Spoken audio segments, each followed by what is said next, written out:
Hi everyone, welcome back to my channel, and if you're new here, hi, welcome.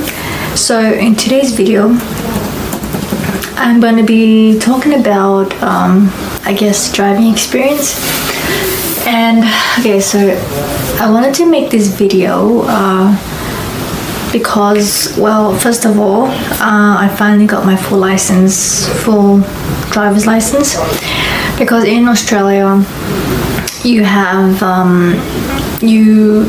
learner's license, learner's driver's license, and then you go to provisional license 1, which is, I think the minimum you do is like 1 year, and then but before you go to the provisional license 1, you have to obviously do like a physical driving test in order to pass it to get your provisional license 1, and that is red P letter. So, but this red P sticker, all those things that you have to stick on the car, it's different colors for each state in Australia.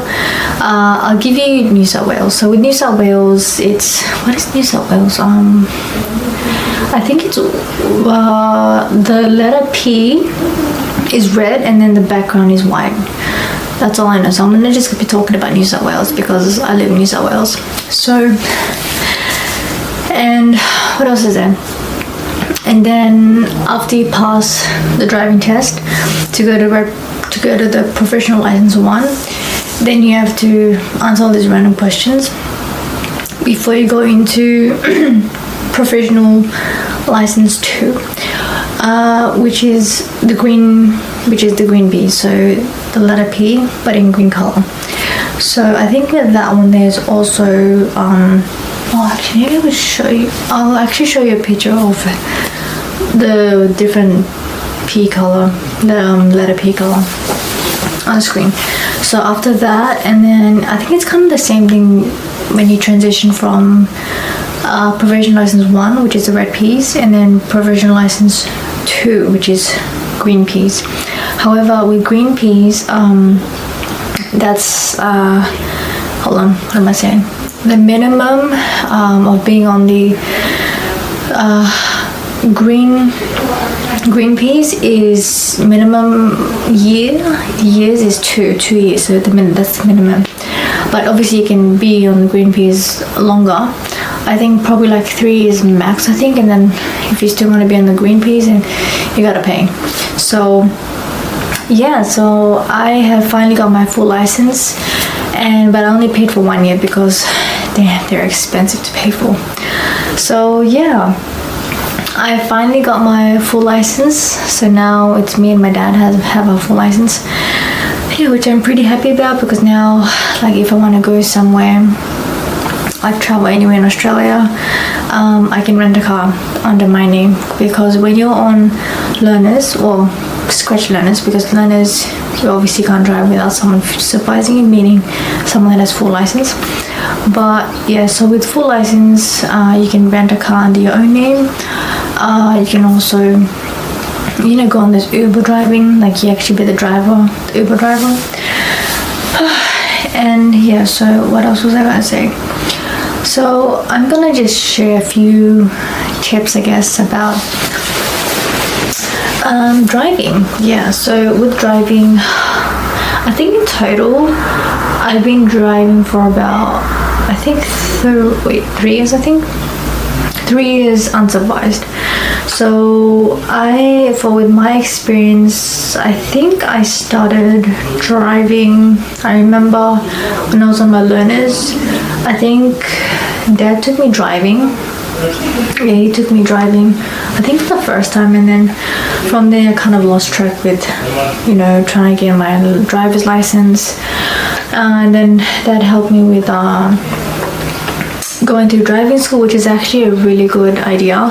So if you want to get your license and you basically have no one to take you, go through driving school, because driving school, they have their own, like, the brake pedal on their side of the seat, only obviously in like the front side, like which is next to the driver's seat.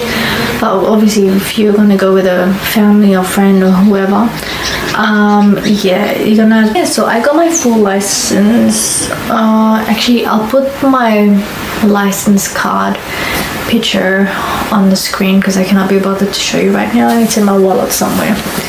So yeah, yeah, what I've learned with driving in general is make sure you like kind of remind yourself, have reminders on like anything electronic device, your phone, laptop, whatever electronic device you have. Maintain like regular checkup. Say for example, what are these things called? Car inspection. So you do like those inspections whenever it reaches the meter number, or the date that's due for inspection. And also keep in mind of your petrol when you're supposed to fill it up. See, for me, when it comes to filling up petrol, I always go for like the petrol station that's like the cheapest one, even though nowadays, oh my gosh, the petrol is like so expensive right now. It's ridiculous.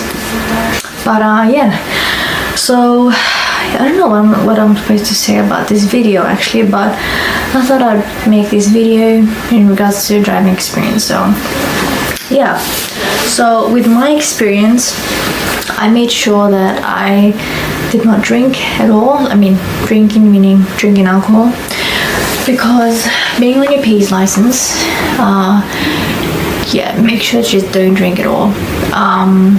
Like say for example, if you're drinking, I don't know,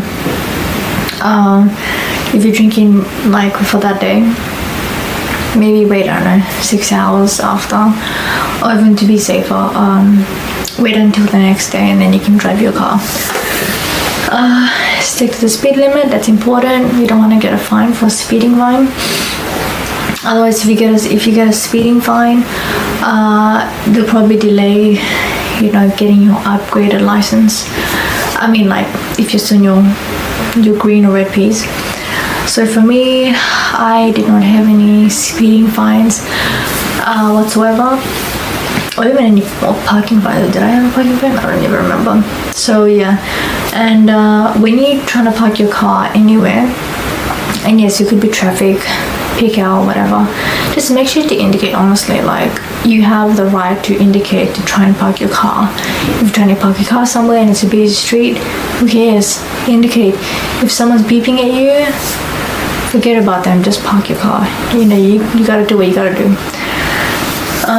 But yeah, but then some people, like they would feel bad that people are gonna be waiting for them to park their car. But for me, I'm like, I don't care, I'm gonna make them wait. So yeah, but then sometimes like for me, when I'm trying to park my car and I indicate, like sometimes like obviously I know someone is waiting behind me, but I would know if there's like 2-3 cars behind the car that's behind me, like waiting. But then I'm like, oh wow, there's actually a few other cars waiting behind me. But you know, that's your driving life. So getting out of breath here because I'm talking too fast. It's okay. Okay, so the next one is, so I wrote it down on my laptop, by the way. So don't use your phone while driving. That is, yeah, just don't use your phone while driving. Also, when it comes to driving, especially when it comes to the school speed limit signs, like within the school hours, like the hours are like, what time is it school? 8 a.m. to 9:30. This is only New South Wales. I only know New South Wales school zone. I think it was 8 to 9:30 a.m. in the morning, and wait, what time is the afternoon? 2:30 to 4 p.m. That's right. So that's all I have for driving experience. Well, with my experience so far, I used to hate driving on highways and on toll roads, but because of my job, which is my cleaning job, which means with cleaning you don't only clean in one location, meaning in one suburb, you clean like in different suburbs per day. So with me, I had no choice. I had to drive different locations for my job, so it's like I had no choice, so I have to drive through Toll. I mean, the only time that I drove through Toll was when I was living all the way in Campbelltown area, which now I don't live there anymore, thankfully. So yeah, what else is there?